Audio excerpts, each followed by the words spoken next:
So President Biden is trying to start World War III as we speak, before he leaves office, it seems, or at least the deep state puppets are actively trying to do this behind the scenes. Congress is now calling for impeachment under the 25th Amendment, hearing from a number of representatives calling for this right now. And Europe is bracing for nuclear war this afternoon. A few hours ago, of course, President Trump pledged to end the war between Russia and Ukraine, called for an immediate cessation of violence. And then within a few short hours after that, President Biden and NATO decided to launch long-range weapons inside of Russia for the very first time. And here was the front page of the New York Post. Ukraine reportedly using long-range missiles. First time to blow up Russian weapons facility as Putin issues a nuke warning to America.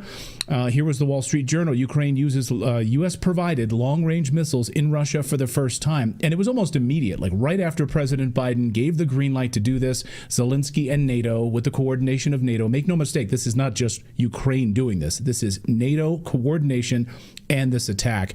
And now we have, of course, the move to bring President Biden and remove him from office. That's right, using Article 25, or the 25th Amendment, excuse me, and impeach President Biden. The congressman who's drafting that legislation right now, the articles of impeachment, is Congressman Keith Self from Texas, and he joins us now from Capitol Hill. Congressman, good to see you. Welcome to Redacted. Thank you for being here. Thank you so much for having me on this important issue. Congressman, what prompted you to jump into this and to say we're going to draft articles of impeachment? This is a violation of the Constitution. Well, I have drafted articles of impeachment. I've sent them to the lead shop. We have language back. But what I'm asking for before I drop these articles is I'm asking for a briefing, because we don't know what the president authorized. We don't know if he put any parameters on it. We don't know if he put any exceptions on it. So that's what I've asked for, and I have energized them with these draft impeachment articles. So I'm looking for them to tell me and to tell the American people, what did you approve? Because you're exactly right. We have outsourced our military decisions to Ukraine. They're not an ally. Yes, we have the agreement from 2014, but this could be an impeachable offense depending on what he said, what he authorized, and what Ukraine is doing. And of course, Zelensky, the president of Ukraine, the authoritarian leader of Ukraine right now, who of course canceled elections, was very fast today to speak out on this and to say, look, we've got a lot more of these weapons. We are ready to use them, sort of gloating really about these U.S.-made weapons and saying, threatening Russia, we're about to use more of these. So it is interesting. What did the Biden administration, what authorization did they give him? An unrelenting use of these missiles, or just the 6 that they fired last night? Well, they have a whole lot more than 6, I guarantee you. But we need to know what he approved. And listen, the reason I am concerned about this is because I spent a whole year on a strategic nuclear watch in the European Command back during the Cold War. I studied the packages that would kill millions of people across the Soviet Union, and they were capable of doing that to us. We do not need to be outsourcing our decisions against a nuclear adversary, which Russia is. Now, I've got it. They don't have nearly our GDP, but they do have a nuclear force, and that's what concerns me. I don't think the people on the Hill are taking this nearly seriously enough. This could be a Cuban Missile Crisis moment, and that's what concerns me. That's why we've got to get to the bottom of exactly what the president authorized, and I am calling for a briefing. I apologize for the noise in the background. I'm in my Capitol office. They're calling us for votes very shortly. Thank you. And absolutely. I know you have to run down to the floor in just moments. Do you think that Speaker Johnson will bring these articles of impeachment to the floor for a vote? Well, I am waiting to drop them until I get this briefing, because I don't know enough now. This could indeed be an impeachable offense, but frankly, I don't know yet. That's why I'm asking for it. That's why I've drafted the articles, because I want to push them to tell the American people exactly what he did. Because again, I don't want to outsource our potential nuclear war decisions to Ukraine. And remember, President Biden is the only man that has the football next to him, and you have minutes to decide if Russia decides to launch an attack, not hours, minutes to decide if you're going to respond. This is very concerning to me. Very concerning to all of us watching right now. We are a vehemently anti-war show here at Redacted. And the fact that the President of the United States, after President Trump wins the election, and 24 hours ago calls for an immediate cessation of hostilities in Ukraine, stopping this where it is right now. We want peace. And then a few short hours later, the lame duck President of the United States sanctions an attack inside of Russia. I mean, it seems almost like it rises to the level of treason. Well, we don't want to make a miscalculation here. I think he's already made one by authorizing this. But miscalculations, when we're talking about nuclear war, are very serious. The consequences could be disastrous. And that's why I am so concerned, because everyone has an opinion about this. But frankly, Ukraine and Russia are the two at war. Once you release the dogs of war, you don't know where they're going. You don't know what Putin is thinking. And I was always taught in the military, in my 25-year career, you don't go with what their intentions or what they say. What are their capabilities? And if we make a serious miscalculation here, Ukraine drags us into World War III. Catastrophic. That's very catastrophic. We have 338 million Americans potentially in harm's way. What is Europe saying about this? What would Europe's position? I mean, they seem to be they would be attacked first. And you have support from Germany, from France, from the UK. It seems like it's like a world gone mad right now, Congressman. Well, frankly, we are hearing unconfirmed reports that both the UK and France are going to authorize their Storm Shadow missiles to be used by Ukraine. Very analogous to our ATACMS, our long-range missiles. So again, if Europe is leading us into World War III, we don't want to outsource that decision. We want to keep it to ourselves, which is why we must know what the president agreed to.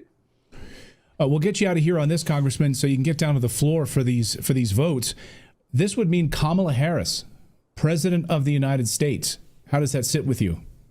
Oh, it doesn't sit well at all. We do not want Kamala Harris, but I want the administration to admit what they did, and I want the House to take action because we need to be stronger. There's got to be an adult in the room on this conversation.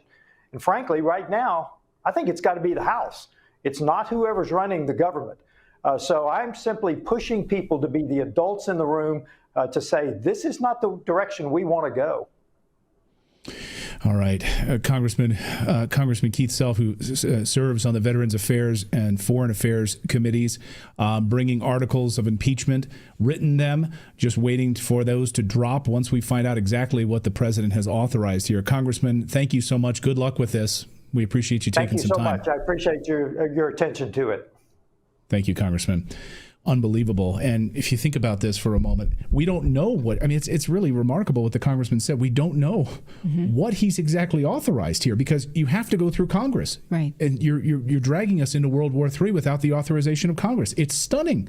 Well, because Congress no longer declares war, the president no longer declares war.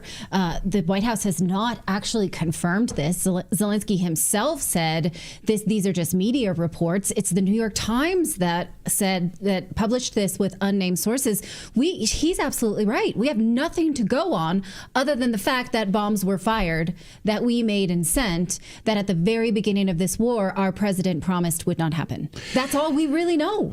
Right. I mean, if you look at, here's what we do know, right? Let's take a look at the threat escalation ladder right now. So we start out with diplomatic pressure, right? But if this diplomatic pressure started phonily enough back in 2014 when the CIA placed a coup inside of Ukraine and tried to force their hand, right? That's how this all started. Although Jeffrey Sachs thinks it, started way back in like 1990. But if we want to just do modern history, 2014 is where this started with the CIA-backed coup in Ukraine. And the ethnic Russians that were living in the Donbass and Donetsk and those areas said, no, we don't want a United States government in Ukraine. And then, of course, the genocide unfolded. The attacks of those ethnic Russians in the Donbass, Donetsk, and all of those areas, right? Continual bombardment for 9 years. but no one paid attention to it, right? But Putin was, and Russia's ethnic Russians were asking for their help. Then economic sanctions, right? The United States places economic sanctions under Obama. Then covert operations unfold, the CIA in those areas. Then limited military action. Then regional conflict. Then full-scale war. And now, what's next? That's where we are at the bottom of the tar pit. There is nuclear war. Descended into the depths of Hades. It's an absolutely hellish moment. Zelensky just moments ago, as I mentioned to the congressman, gloating about these new weapons, threatening Russia. We now have the long-range Neptune missile, and not just one. And now we have ATACMS, and we will use all of this, he said. Вибачте, без зайвих деталей. У України є далекобійні можливості, у України є далекобійні дрони свого власного виробництва. У нас тепер є довгий Нептун, і не один, і тепер у нас є ATACMS. І ми все це будемо.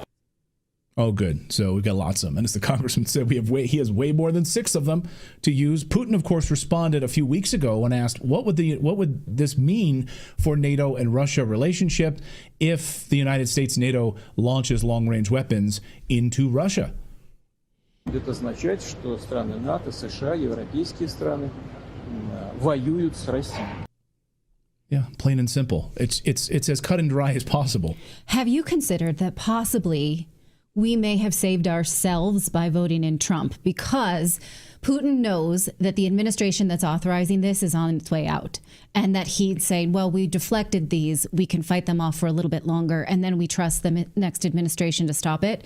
But if we had ushered in the next Biden-Harris administration, he would know that this is going to keep going, and then he would escalate like that. Have you considered that? I have considered that. I mean, I saw someone in the chat just a second ago saying Trump can't get in there soon enough. Right. Go ahead, Philip. Well, I was gonna say, like, but that works. The de-escalation only works if they can actually take each of them out of the air. Once one of them lands, if one of these missiles lands in a urban center, then all bets are off. Yeah, if they hit some sort of an Iron Dome. We saw, of course, these 6 that were fired, 5 of them were shot down. One of them landed. It struck next to a military facility, I think so. Colonel McGregor is going to be joining us here in a little bit and give us some more insight into exactly how this unfolded. So, yeah, fortunately, there was no casualties in this. But this doesn't mean, of course, right now that Europe's not on high alert. So you have Sweden, Finland are all warning residents right now, get ready for war. The situation is serious. And recall that Ukraine is not trained to use these weapons. They said so themselves many times. We've seen reports of how it goes when they go to NATO countries to receive training. They can't even read the manuals because they're in English. So not only should we pray that it hits no civilians on either side, but that the people using them, we pray that they don't use them, but at least we know they're not trained for this. They can hurt themselves as well. Yeah, and I only hope that maybe President Trump comes out with a big speech and demands that this stop right now. And, because who else is going to look presidential? We're not going to hear from President Biden in an Oval Office address tonight. Do you think we're going to hear from Biden? No, he's wandering around the Amazon right now. Right. He's literally lost in Brazil. So this is unbelievable. Everyone, Mo, must have received their CIA talking points this morning. Looks like the CIA sent out their memo for everyone to say the exact same thing. So you wonder where these deep state puppets are operating from. Everyone, they were almost like copy and pasted this stuff. So this is literally, here's Guy Verhofstadt. For 1,000 days, Ukraine has stood alone against Russia's imperialism, against Putin's mass murder, rape, child abductions. The brave Ukrainians fight on despite the West's feeble support. Stand with Ukraine. But all of them, take a look. Here's another tweet. Adam Schiff. Today marks the 1,000th day of the war in Ukraine. 1,000 days of unimaginable, unconscionable suffering brought by a murderous dictator. Like, they're all on the same page. Zelensky? They've all received the exact same talking points from the CIA. Ursula von der Leyen. In 2022, Russia thought its full-scale invasion would end in days. 1,000 days later, Ukraine bravely resists on the battlefield. And then this one's Emmanuel Macron says the exact same thing, but in French. Like, isn't that remarkable? They're all on the same page. They all got the memo from whatever deep state puppets are telling them what to say. It's really frightening, absolutely frightening. By the way,